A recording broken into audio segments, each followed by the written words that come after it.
उच्यते। आपका या तो मुझे स्पष्ट नहीं सुनाई दे, थोड़ा जोर से बोलिए। ध्येय स्वभाव यहाँ तक तो आ गया, आवेशात के बाद। तदार्थादि इति उच्यते। तो ध्येय स्वभाव आवेशात, जो ध्येय पदार्थ ईश्वर है उसके स्वरूप का आवेश होने से, हम में प्रवेश होने से, अर्थात उसकी अनुभूति होने से, आवेश का अनुभूति है। जी, उसकी अनुभूति शुरू हो गई ध्येय पदार्थ की तो वो समाधि कहलाएगी। जब तक अनुभूति नहीं होगी तब तक ध्यान कहलाएगा, जब अनुभूति शुरू होगी तो समाधि कहलाएगी, ये कह रहे हैं। विज्ञातम अरे केन भी जानिया हैं? विज्ञातम अरे केन भी जानिया, ठीक है। इसमें क्या होगा? ज्ञाता को किस साधन से जाना जा सकता है? नहीं जाना जा सकता, किसी साधन से नहीं जाना जा सकता, उसको तो अपने आत्म स्वरूप से ही जाना जा सकता है। ज्ञाता कौन है? आत्मा। तो आत्मा को तो अपने आप ही खुद ही जाना जाएगा, मन उसका साधन भले ही रहेगा। तो यहाँ ये कहना चाहते हैं कि उसकी अनुभूति तो चेतन तत्व ही करेगा, कोई जड़ तत्व उसकी अनुभूति नहीं करेगा, या शाब्दिक ज्ञान से उसको आप नहीं समझ सकते, अनुभूति वाले स्तर पर ही उसको समझ पाएंगे, ऐसा कहना चाहते हैं। नहीं तत्व बीज क्लेशस्य ज्ञाने पुनरपेक्षा काचितस्ति। ये कौन सा सूत्र है? ये 55वां सूत्र। हाँ, तो जिस दग्ध बीज हो गए क्लेश, अब उसको और कुछ करने की आवश्यकता नहीं है। जिसके 5 क्लेश दग्ध बीज हो गए, बस काम खत्म। अब उसको क्या करना है? तो वो शरीर छोड़ के मोक्ष में जाएगा। अब और उसका कोई काम बाकी नहीं बचा, मोक्ष के लिए और कोई काम बाकी नहीं बचा। अब उसको कुछ और नहीं चाहिए, ये कह रहे हैं। ठीक है, और बोलिए। ऋषिराज पूछ रहे हैं, क्या स्तुति और प्रार्थना को ही सम्मिलित रूप से उपासना बोल सकते हैं? उपासना इसका नाम नहीं है। उपासना एक बड़ी क्रिया है जिसमें ये दोनों शामिल रहते हैं जी। उपासना का अपना अर्थ भी है अलग। वो ये है कि किसी पदार्थ में रुचि रखना, उसमें आकर्षण होना, उसमें प्रेम होना, उसी का चिंतन करना, ये उपासना का अपना अर्थ है शब्द का। और ये सब होते हुए फिर आप स्तुति भी करें और प्रार्थना भी करें, वो दोनों इससे अलग चीज़ हैं, तीनों अलग अलग हैं। स्तुति का अर्थ प्रयोजन अलग है, प्रार्थना का स्तुति अर्थ प्रयोजन अलग है, उपासना उसके आधारभूत मान सकते हैं स्वामी जी। उपासना का अर्थ बता तो दिया अभी, तो वो उसकी परिभाषा दोनों से अलग है। जी, तीनों अलग अलग हैं। विस्तार से पढ़ना हो तो सत्यार्थ प्रकाश का 7वां समोल्लास पढ़ें, वहाँ तीनों की परिभाषा अलग अलग बताई। स्वामी जी, अनुमान प्रमाण से ईश्वर की सर्वव्यापकता को कैसे समझ सकते हैं? अनुमान से ईश्वर की व्यापकता को कैसे समझें जी। तो इसका उत्तर है कि पूरी सृष्टि में बुद्धिपूर्वक क्रिया हो रही है जी। और पूरी सृष्टि के पदार्थ हैं जड़, इनमें अकल है नहीं, और जो क्रिया हो रही है वो अकल से हो रही है। बुद्धिमत्ता पूर्वक हो रही है। ठीक है। इसका मतलब कोई अकल वाला पदार्थ है जो सर्वव्यापक है, जो हर परमाणु में क्रिया कर रहा, अंदर बाहर रखते हुए। हाँ, उससे व्यापकता सिद्ध होती है। क्योंकि इसके पीछे नियम यह है कि सत्यार्थ प्रकाश में एक वाक्य लिखा है, अप्राप्त देश में कर्ता की क्रिया का होना असंभव है। जी। लिखा है ना एक वाक्य। जो व्यक्ति रसोई में रोटी बनाना चाहता है और बैठा है बेडरूम में, तो बेडरूम में बैठ के तो रसोई में रोटी नहीं बना सकता। रसोई में रोटी बनानी है तो उसको रसोई में हाजिर होना चाहिए। तो जहाँ जहाँ क्रिया हो रही है कर्ता वहाँ उपस्थित होना चाहिए, तब वो वहाँ ठीक से क्रिया कर सकता है। तो पूरे ब्रह्मांड में क्रिया हो रही है, प्रत्येक जड़ पदार्थ में व्यवस्थित बुद्धिपूर्वक क्रिया हो रही है। तो इसका अर्थ है कि कर्ता वहीं उपस्थित होना चाहिए। तो इससे सिद्ध होता है ईश्वर सर्वव्यापक है। फिर कोई कहेगा जी जैसे रिमोट से काम कर लेते हैं, दूर बैठ के टीवी चला लेते हैं, चैनल बदल लेते हैं, तो आप रिमोट से काम करेंगे तो आपका रिमोट बिगड़ेगा जिस दिन, उस दिन क्या होगा? क्या ईश्वर रिमोट से काम करता है? वो सर्वशक्तिमान है या इंस्ट्रूमेंट से काम करता है? सर्वशक्तिमान। तो वो मशीन की सहायता लेता है या नहीं लेता है? कोई आवश्यकता है। जब नहीं लेता है तो उसको व्यापक होना पड़ेगा। अगर आप मशीन से मानोगे तो जिस दिन मशीन बिगड़ेगी उसकी सारी व्यवस्था फेल हो जाएगी। बिगड़ेगा निश्चित, एक ना एक दिन। हैं? एक ना एक दिन तो मशीन बिगड़ता ही वो है। तो बिगड़ेगी। ऐसी कोई मशीन आज तक बनी नहीं जो बिगड़ती नहीं हो। ऐसी कोई मशीन नहीं बनी। तो इसलिए ईश्वर मशीन से काम नहीं लेता, वो अपना काम खुद करता है। इसी कारण उसका काम बिगड़ता नहीं है, सारा काम ठीक ठाक परफेक्ट होता है। इससे सिद्ध हुआ कि वो व्यापक है। जी। तो सुरेश कुमार गरगारी जी पूछ रहे हैं, कृपया पांचों क्लेशों को विस्तार से समझाने की कृपा करें। विस्तार से तो बताने का समय नहीं है, यहाँ तो संक्षिप्त शंका समाधान है। संक्षिप्त में बता सकते हैं, विस्तार से पढ़ना हो तो योग दर्शन पढ़िए। सूत्र दूसरे चैप्टर में है। 5, 6, 7, 8, 9 ये 5 सूत्र हैं जहाँ विस्तार से आप पढ़ सकते हैं। संक्षेप से बता देते हैं। पहला है अविद्या, पहला क्लेश।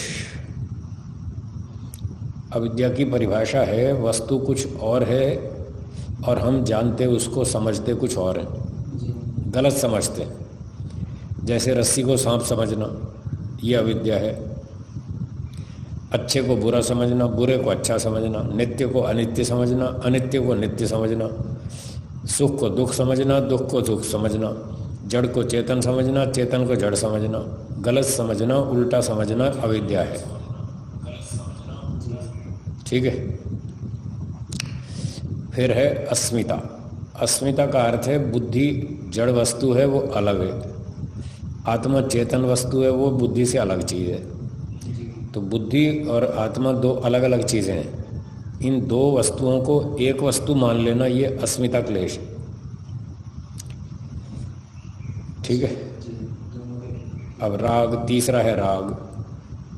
किसी चीज़ से सुख भोगने के बाद उस वस्तु में दोबारा आसक्ति हो जाती है कि ये सुख बहुत अच्छा था, मुझे फिर दोबारा चाहिए। तो दोबारा सुख भोगने की जो इच्छा होती है इसको राग कहते हैं। और ऐसे ही द्वेष है, चौथा क्लेश। जब किसी चीज़ से दुख मिलता है तो उस पर गुस्सा आता है, उसका नाश करने की इच्छा होती है, इसका नाम द्वेष है। तो ये राग द्वेष सब अविद्या के कारण ही उत्पन्न होते हैं। तो सुख भोगने के लिए जो संसार की चीज़ों में आसक्ति हो जाती है उसका नाम राग है, और दुख से बचने के लिए जिन चीज़ों से दुख मिला था उन पर गुस्सा आता है, द्वेष होता है, लड़ाई झगड़ा नाश करने की इच्छा होती है, इसको द्वेष कहते हैं। पांचवा क्लेश है अभिनिवेश। इसका अर्थ है मृत्यु से जो डर लगता है, इसका नाम अभिनिवेश है। कोई भी प्राणी मरना नहीं चाहता, सब डरते मरने से। तो जब तक ये डर लगता है इस डर का नाम अभिनिवेश। ये 5 क्लेश। ठीक है। संगीत आर्य पूछ रहे उसमें था उनका सवाल, इन क्लेशों से कैसे दूर किया जा सकता है? इन क्लेशों को दूर करने का उपाय तत्व ज्ञान है। शास्त्रों को पढ़ें, बार बार पढ़ें, 50 बार 100 बार पढ़ें, चिंतन मनन करें, इसके अनुसार आचरण करें, ईश्वर की उपासना करें, एकांत में रहें, कम बोलें, नाप तोल कर बोलें, सोच समझ कर बोलें, पहले प्रमाण से परीक्षा करें फिर बोलें, और इस प्रकार से मौन रहें, शांत रहें, कम बोलें, चिंतन करें, विचार करें, मनन करें। तो लंबे समय तक ऐसे अभ्यास करते रहने से फिर ये 5 क्लेश खत्म हो सकते हैं। और इसका उपाय ये है तत्व ज्ञान आदि। ऋषिराज जी पूछ रहे हैं वहाँ की प्रकृति तो स्थान घेरती है, ठीक है, तो जहाँ प्रकृति है वहाँ आकाश तत्व भी रह सकता है या नहीं? कौन सा आकाश? दो प्रकार के परमाणु आकाश माने तो रह सकता है। तो ये आकाश प्रकृति का ही तो रूप है, उससे अलग थोड़ी है। तो प्रकृति है ही उसमें। वो तो प्रकृति तो है, और क्या उसमें प्रकृति है ना, उसको अलग क्या करना। और जो खाली जगह है तो वो तो स्थान घेरता नहीं, उस खाली जगह में ही तो प्रकृति घेर हुई है। स्थान, खाली जगह का ही नाम तो स्थान है, उसी में तो प्रकृति रह रही है। आकाश में ही प्रकृति रह रही है। जो शून्य अवकाश है उसमें सारी प्रकृति टिकी हुई है। स्वामी जी, कोई इस जन्म में मोक्ष के लिए अच्छा प्रयास करे, लेकिन मोक्ष प्राप्त न हुआ हो, जिसकी वजह से उसे अगला जन्म लेना पड़ा। मान लीजिए कि उसका जन्म समस्त सुख साधन संपन्न परिवार में हुआ, फिर उसे वापस दूसरों से तो पनपने की संभावना नहीं बढ़ जाएगी। संभावना तो कुछ भी हो सकती है, कुछ भी हो सकती है। वो ये एक संभावना क्यों करते हो, दूसरी भी तो करो ना। महात्मा बुद्ध संपन्न परिवार में हुआ, फिर भी छोड़ के भाग गया घर। ये गारंटी थोड़ी है कि वो सेठ के यहाँ होगा तो फिर जरूर गिरेगा, ये कोई आवश्यक नहीं है। स्वामी दयानंद कोई गरीब घसियारे के यहाँ पैदा नहीं हुए थे, पैसे वाले थे, संपन्न थे, अंगूठियाँ पहनते थे वो। स्वामी दयानंद भी सोने चांदी के आभूषण थे उनके पास, कोई गरीब थोड़ी थे। अच्छे घर में पैदा हुए थे, संपन्न, फिर भी ऊपर उठ गए। वो तो संस्कारों के कारण ऊपर उठेगा। धनवान हो तो ठीक है, उसका पिछला कर्मफल ऐसा है, उसको अच्छा परिवार मिला, संपत्तिशाली, वो कोई बाधा नहीं है। हर व्यक्ति स्वतंत्र है, वो अपने पिछले संस्कारों से प्रेरित होकर ऊपर भी उठ सकता है, नीचे भी गिर सकता है, वो स्वतंत्र है। दोनों संभावना है। तो आप एक क्यों सोचते हो, दोनों सोचो। गिर भी सकता है, उठ भी सकता है, दोनों बातें। मान के चलो स्वामी जी, एक ही कोई क्लेश रहेगा, अब सारे नष्ट हो चुका है, तो वो जब जन्म लेगा तो सारे उसको विरक्त तो लगेगा ही ना, सारा खराब लगेगा। महात्मा बुद्ध जो था, उसको उसके माता पिता ने इसीलिए तो खराब घटनाएं देखने नहीं दी। उनको खतरा था, इसको खराब घटना दिखाई और इसको वैराग्य हो जाएगा और ये भाग जाएगा, इसीलिए तो उसको दिखाया नहीं। तो उसको तो जन्म से ही ऐसा दिखता था सब दुनिया बेकार है, इसलिए उसको छुपा के रखा गया इन दुखदायक घटनाओं से। लेकिन कब तक छुपाएंगे, आखिर कोई ना कोई दिन तो सामने आएगी। और आ गई घटना और उसको झटका लग गया और वो भाग गया। तो जिसके जैसे संस्कार होंगे वो उस दिशा में चलेगा, चाहे गरीब परिवार में पैदा हो चाहे धनवान में हो। ये कोई ज़्यादा महत्व की बात नहीं है। महत्व की बात है उसके संस्कार कैसे हैं, पिछली संपत्ति क्या है, उस पर आधारित है। भावना शर्मा जी पूछ रहे हैं, क्या मोक्ष काल निर्धारित होने से हम यह अनुमान कर सकते हैं कि परम पिता भी काल बाध्य है, या फिर काल करना सिर्फ जीवात्मा और प्रकृति के लिए है? पहला वाक्य नहीं समझा मैं। क्या मोक्ष काल निर्धारित होने से यह हम अनुमान कर सकते हैं कि परमपिता परमात्मा भी काल में बंधा हुआ है? वो क्या बंधा हुआ है, काल उसका क्या बिगाड़ लेगा? कोई व्यक्ति अपने नियम बनाता है स्वयं, भाई मैं 4 बजे उठूंगा, रात को 10 बजे सो जाऊंगा। अगर उसने अपना नियम खुद बनाया तो इसको बंधन नहीं कहते। कोई दूसरा उस पर थोप दे, तुम्हें ऐसा करना पड़ेगा, 4 बजे उठना पड़ेगा, 10 बजे सोना पड़ेगा, तो ये बंधन है। क्या ईश्वर के ऊपर किसी ने थोपा है कि तुम्हें इतने समय तक ये काम करना है? किसी ने थोपा है क्या? जो पूछा उसका जवाब दो। हाँ, बात करना सीखो। किसी ने थोपा नहीं है उस पर, तो बंधन का है? कोई बंधन नहीं है। वो खुद अपने नियम बनाता है कि मैं इतने समय तक ये काम करूंगा, वो स्वतंत्र है। ईश्वर अपने काम में स्वतंत्र है, जैसे जीव कर्म करने में स्वतंत्र है, ईश्वर अपने काम में स्वतंत्र है, बंधन में बिल्कुल नहीं है। जैसे हम नियम बनाए, ठीक है, और नियम बना दिए, हाँ, फिर नियम करते करते हम थक गए, ठीक है, तो उस नियम को तोड़ना चाहते हैं, तोड़ देते हैं। हमको लगता है हाँ, मैंने तो बनाया, लेकिन जो नियम बनाया वो आदर्श है, इसको मैं नहीं तोड़ता, तो इसमें जो कष्ट हो गया अभी, तो ऐसे तो ईश्वर को भी नहीं होता। हम क्यों थक जाते हैं? एक तो हम अल्पज्ञ हैं, इसलिए अपने सामर्थ्य से ज़्यादा नियम बना लेते हैं जो अपने बस के नहीं हैं। अपनी शक्ति सामर्थ्य से अधिक नियम थोप लेते हैं अपने ऊपर, जो हम पालन कर नहीं पाते, तो इसलिए हमसे गलतियां होती हैं। क्या ईश्वर अल्पज्ञ है? क्या अल्पशक्तिमान है? तो वो ऐसा क्यों करेगा जब फालतू का नियम बना ले जिसका पालन नहीं कर पाए? ऐसा नियम ईश्वर बनाता ही नहीं। वो सर्वज्ञ है, सर्वशक्तिमान है, सोच समझ के नियम बनाता है, और उसके पास पूरी शक्ति है, उसकी शक्ति कम नहीं पड़ती, इसलिए वो कभी तोड़ता नहीं, कभी थकता भी नहीं, कभी बोर भी नहीं होता, कभी उबता नहीं। तो उस पर बंधन का कोई शब्द आरोपण करना गलत है। ईश्वर कोई बंधन में नहीं है, वो सर्वथा स्वतंत्र है, वो सारे काम अपनी इच्छा से करता है, न्यायपूर्वक करता है। इसलिए ये कहना गलत है कि ईश्वर काल में बंधा हुआ है, वो बिल्कुल नहीं बंधा है।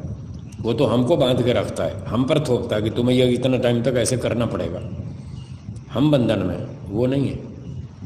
अविद्या को गुण कहेंगे या पदार्थ? गुण कहेंगे। सत्ता भी अनादिकाल से है, तो उसे नित्य कहेंगे कि नहीं कहेंगे?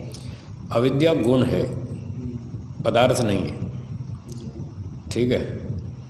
क्योंकि ये जो अविद्या क्या है, मिथ्या ज्ञान है, तो ज्ञान तो गुण में है, 24 गुणों में एक गिनती है ज्ञान गुण की, तो इसलिए मिथ्या ज्ञान, तत्व ज्ञान, संशय ज्ञान, शाब्दिक ज्ञान, 4 प्रकार का ज्ञान, ये सारा गुण है। और मिथ्या ज्ञान जो अविद्या है, ये स्वरूप से अनादि नहीं है, ये स्वरूप से अनादि नहीं है, ये प्रवाह से अनादि है। उत्पन्न होती है, नष्ट हो जाती है, उत्पन्न होती है, नष्ट हो जाती है। जब जीवात्मा मुक्ति से लौटता है तो अविद्या उत्पन्न होती है, जब ये नष्ट हो जाती है आत्मा मुक्ति में चला जाता है, इसलिए प्रवाह से अनादि है। ठीक है, हो गया जी, चलो जी, समय हो गया, तो पाठ शुरू करते हैं। ठीक है जी, एक बार ओम का उच्चारण करेंगे, मेरे साथ बोलिए मिलकर। ओ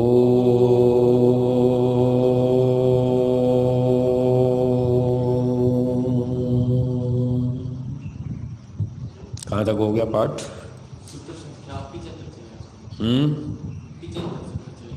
74 हो गया ना, 75 चलेगा, ठीक है, नमस्ते जी।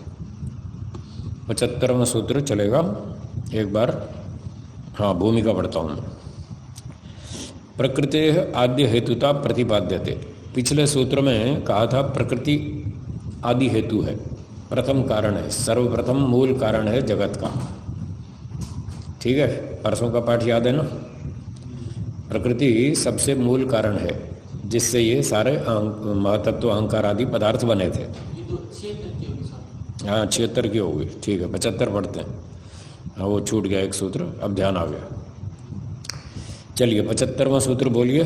पूर्व भावित्वे द्वयोः एकतरस्य हाने अन्यतर योगः।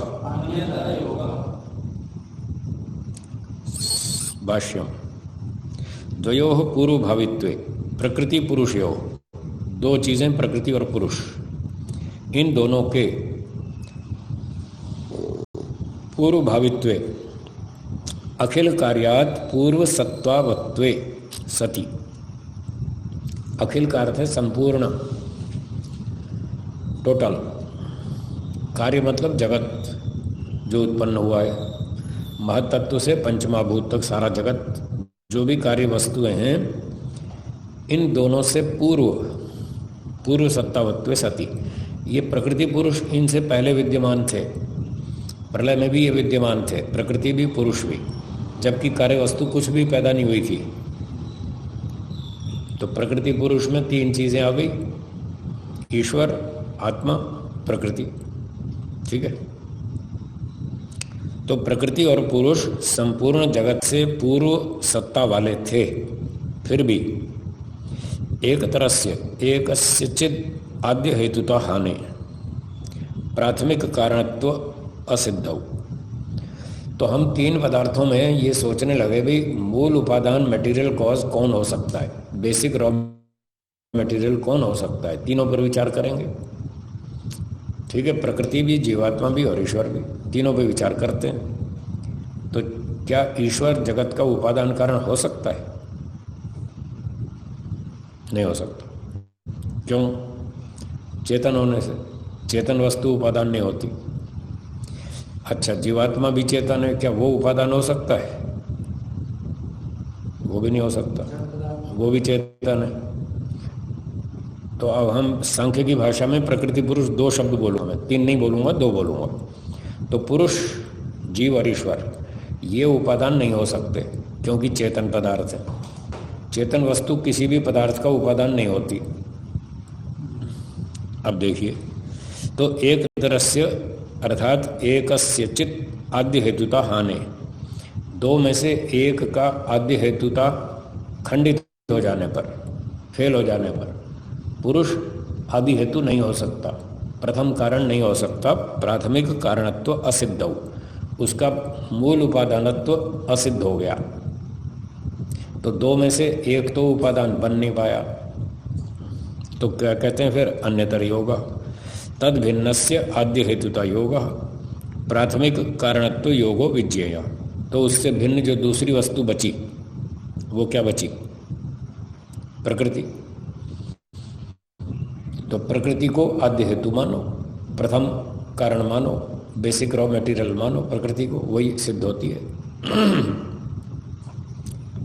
ठीक है, यहां तक ठीक हो गया। चलें आगे। तत्र पुरुषे न पारंपर्येण अणुत्वम अस्ति। तो पुरुष में कार्य कारण परंपरा से अणुत्व नहीं है। जैसे महातत्व का कारण प्रकृति है, क्या ऐसे प्रकृति का कारण पुरुष है? नहीं है। वो कार्य कारण परंपरा में वो फिट नहीं हो रहा, इसलिए उसको छोड़ दिया, उपादान कारण नहीं है। यथा योग दर्शनस्य व्यास भाष्य सूचितम, जैसा योग दर्शन के व्यास भाष्य में बताया है। क्या बताया है? पार्थिवस्य अणोर गंध तन्मात्रम सूक्ष्म विषय। पार्थिव अणु का सूक्ष्म विषय गंध तन्मात्रा है। ये पार्थिव परमाणु, पृथ्वी का परमाणु, स्मॉलेस्ट पार्टिकल, उसका जो रॉ मटेरियल है वो गंध तन्मात्रा है। आप्यस्य रस तन्मात्रम, जलीय अणु का सूक्ष्म विषय रस तन्मात्रा है। तेजसस्य रूप तन्मात्रम, अग्नि वाले परमाणु का रूप तन्मात्रा कारण है, सूक्ष्म कारण। वायवीयस्य स्पर्श तन्मात्रम, वायु के अणु का सूक्ष्म कारण स्पर्श तन्मात्रा है। आकाशस्य शब्द तन्मात्रमिति, आकाश का शब्द तन्मात्रा सूक्ष्म कारण है, उपादान। तेषाम अहंकार, इन सब का अहंकार उपादान कारण है, पांचों तन्मात्राओं का।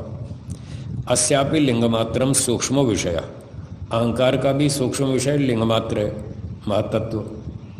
लिंगस्य अलिंगम सूक्ष्म विषय, लिंगमात्र महत्तत्व का सूक्ष्म विषय अलिंग मूल प्रकृति है।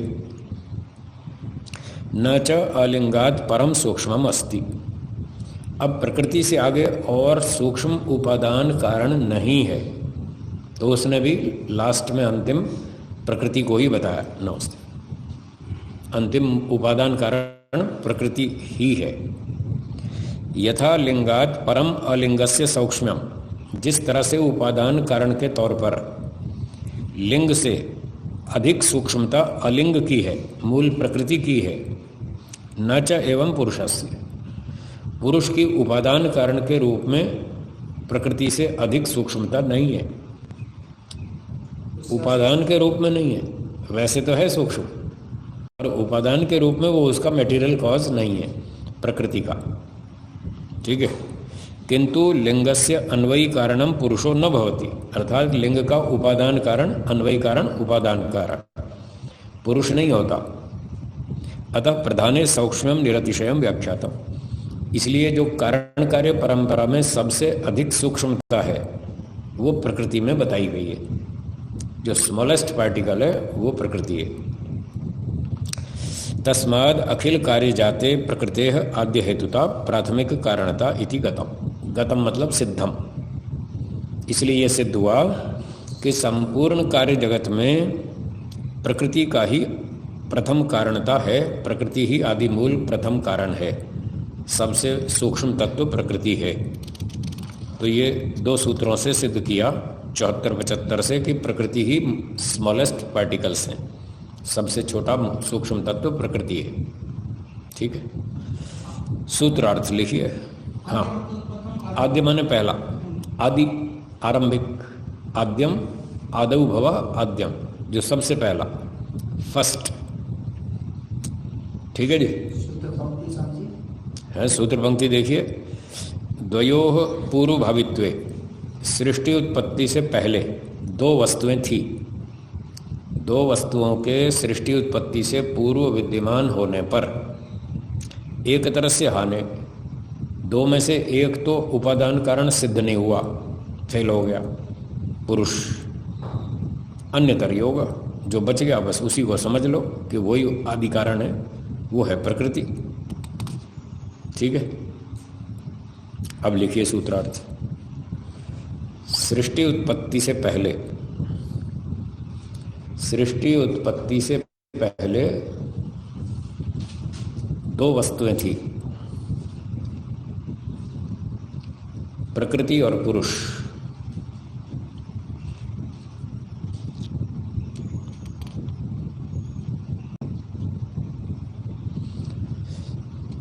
प्रकृति और पुरुष।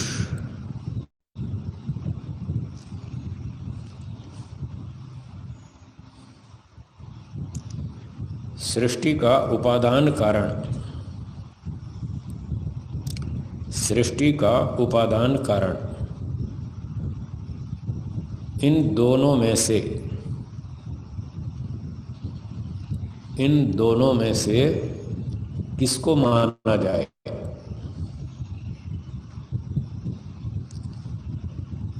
यह विचार करने पर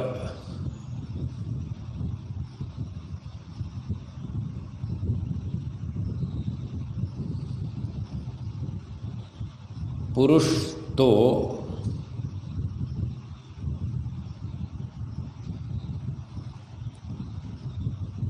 उपादान कारण सिद्ध हो नहीं पाया।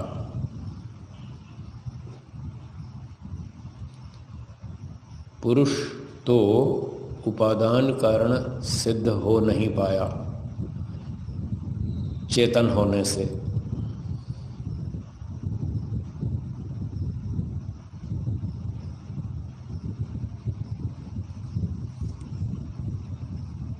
इसलिए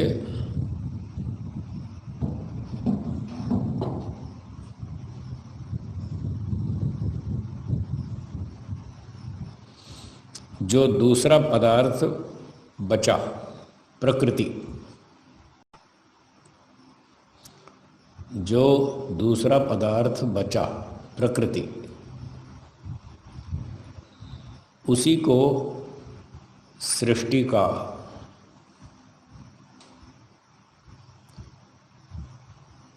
सर्वप्रथम उपादान कारण मानना चाहिए।